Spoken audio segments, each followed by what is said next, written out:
You're sitting in class on that gray and green swivel chair with your hand in your chin and a blank stare in your eyes, hearing yet again another speech. Yet, this empty feeling in your stomach begins to intensify, and rumbles start to come from deep inside, pushing your mind to think, when can I eat? Because the only thing on your mind right now is food. This feeling of hunger and distraction that follows is a recurring issue throughout the day, especially for developing students like us. While a lot of times we tackle school and work, we find ourselves with not enough time or energy to eat a healthy meal at an appropriate time of the day. This, in turn, causes health problems and a lack of productivity and motivation. While schools provide food for students, work environments often lack in time to eat and affordable food options for employees. I will tell you how we can change the laws regarding this, as well as the positivity that will come from this reform. My goal is to bring about a more productive and positive and motivated work environment. My goal is to change employee break time from the 8 consecutive hours that is the rule now.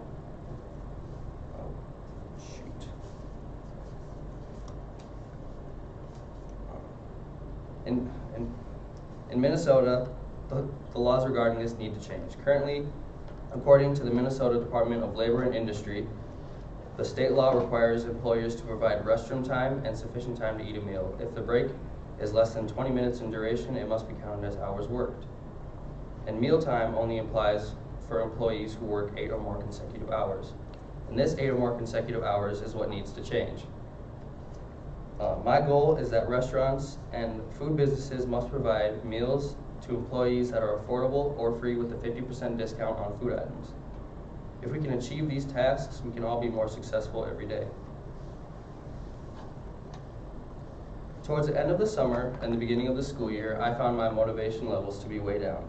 I had issues sleeping and had a problem finding time or an affordable way to eat. All of this combined me to lose an unnecessary and scary amount of weight, 25 pounds. I found myself in a vicious cycle that I needed to break out of. I examined my situation and found similar stories in some of my colleagues. I noted that at the time when this was happening, I was working afternoons to night shifts, and I was hardly eating at work.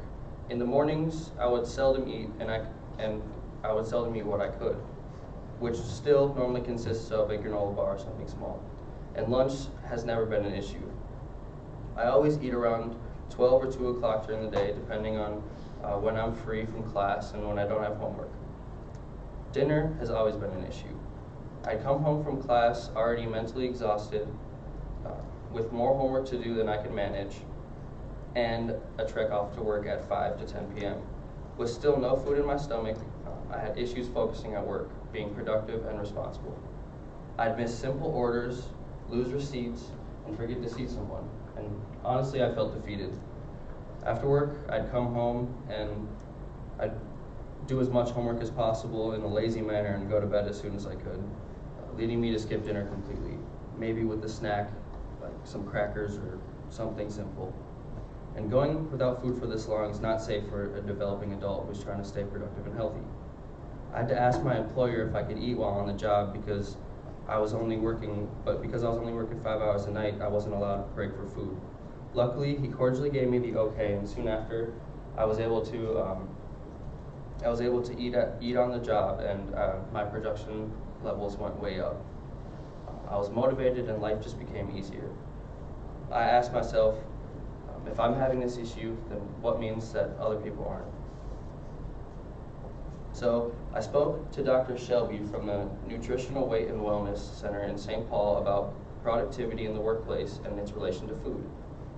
She proved my experience correct by sharing with me that we need food daily for the best energy and brain function, and went on further to say that young teens ages 13 to 14 need meals every 3 to 4 hours a day, and people 15 and up need meals every 4 to 5 hours for the best energy and brain function. And in a USDA survey, U.S. adults consume about 17% of their day's calories at breakfast, 24% at lunch, and 34% at dinner. And after going 8 hours without food, it's easy to see why I was struggling so much at work. Dr. Shelby also told me that a full stomach is also a main factor in what keeps you focused at work. And the fact is, young people need food at a more frequent basis. Most young people are employed in Minnesota actually work in or near the food industry. And according to the State of Minnesota Labor Standards website, the majority of employed 14 to 18-year-olds work in lodging or food services. This showed me how great of an access people have to affordable food options right at their place of work. I then went to ask a local restaurant owner about his policies on mealtime for employees and what perks they can receive. I called owner and head chef Wyatt Evans of Heirloom in St. Paul to answer these questions. Wyatt told me that Heirloom participates in staff meals, and staff meals are where the kitchen puts up food for employees during, before, or after their shift. He told me that employees would also receive a 50% discount on food when they come in on their days that they don't work. Then I questioned if this would impact a small business restaurant, and Wyatt told me that overall it shouldn't impact the income of any restaurant or its employees because it isn't expensive to feed a small amount of people, such as the employees or staff. Elaborating on staff meals and mealtime, he then told me that it is not expensive to provide them for employees. It also allows the staff to connect, and it increases productivity in creating a better and more fun work environment, following my goals perfectly. The policy change of employers providing a mandatory break after 5 hours work would cover the entire field of workers' needs and wants. Young teens to late adults will ultimately benefit from this, and with this policy change, the employee has the option of taking the break or not, which would then in turn open the option to keep working for financial reasons. People employed in Minnesota will have the option to eat at appropriate intervals throughout the day, creating a more productive, motivated group of workers. In conclusion, I believe that this policy reform on mandatory breaks will provide Minnesota with a high level of motivated and productive workers.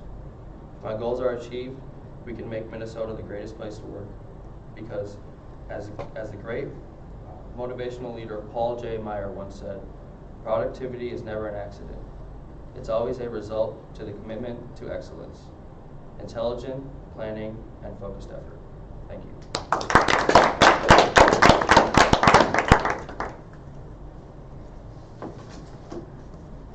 So I think as it stands right now, is it 8 hours and you get like a half-hour paid break? Yeah, you get a half-hour paid break. Oh, actually no, if it's longer than 20 minutes, then it's paid, but if it's not, then it's not paid. Okay, and so would your policy be like after 5 hours, paid break, unpaid, like what? Yeah, I had it in my speech, but when I was diddling over there with my computer, it messed up. But yeah, I said that it would be 5 hours and that they would still get paid, and also that the meals would be free or 50% off.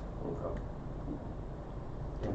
Just to be devil's advocate, don't you think that not having enough time to eat throughout the day and like maybe taking on too much of a workload would be more of a time management issue than a Minnesota workforce reform issue? I think it can be a time management issue, but I do believe also that a lot of students don't have the time and they need to work. So coming from school and having those academic responsibilities as well as those work responsibilities of financial reasons and those type of things, like just having food available would be so much nicer for everybody.